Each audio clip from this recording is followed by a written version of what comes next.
যুদ্ধবিরতির খবর শোনার পরেই উল্লাসে মেতে উঠেছেন যুদ্ধক্লান্ত গাজাবাসী। এ যেন ঈদের চাইতেও বড় আনন্দ। কয়েক ঘন্টা ধরে পুরো এলাকায় উদযাপন চলছে তাদের। গাজাবাসীদের কেউ হাসছেন, আনন্দে স্বজনদের বুকে জড়িয়ে নিচ্ছেন, আবার কেউ কেউ স্বজন হারানোর বেদনায় কাঁদছেন।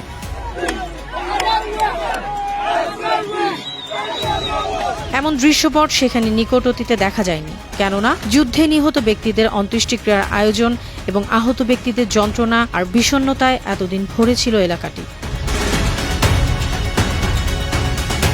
শুধু গাজাবাসী নয়, আনন্দ উল্লাসে মেতে উঠেছেন ইসরায়েলের শান্তিপ্রিয় সাধারণ জনগণ।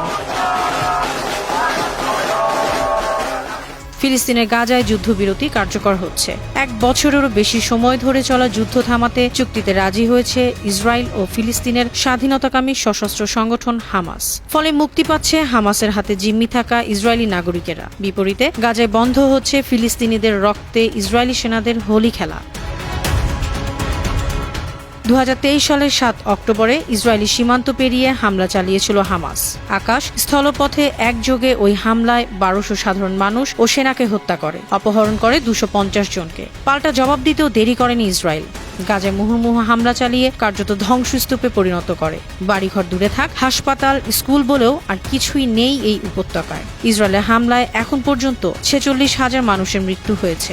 ঘর ছাড়া হয়েছেন হাজার হাজার মানুষ।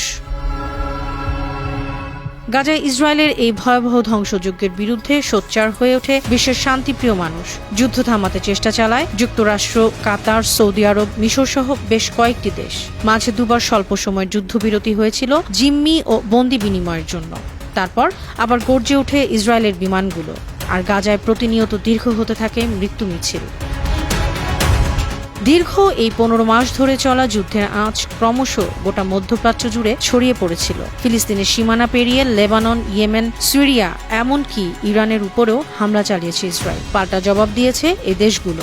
যুদ্ধের মাঝেই ইসরায়েল সফলভাবে হামাস ও হিজবুল্লাহ প্রধানদের নিকেশ করেছে। তারপরও কোনোভাবেই থামছিল না যুদ্ধ।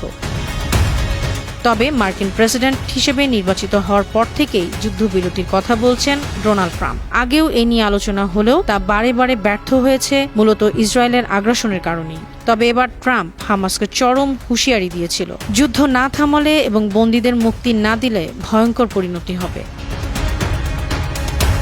মার্কিন যুক্তরাষ্ট্রের নবনির্বাচিত প্রেসিডেন্ট ডোনাল্ড ট্রাম্পের হুমকিতেই হলো কাজ। গাজায় ইতি টানল যুদ্ধ। এখনও যুদ্ধবিরতি সংক্রান্ত চুক্তিটি প্রকাশ না পেলেও বিবিসি, রয়টার্স সহ আন্তর্জাতিক গণমাধ্যমগুলো বলছে যুদ্ধ থামানোর পাশাপাশি দুপক্ষই বন্দীদের মুক্তি দেবে।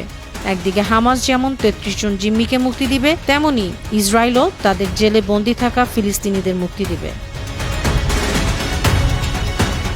আন্তর্জাতিক ডেস্ক, 52 টিভি।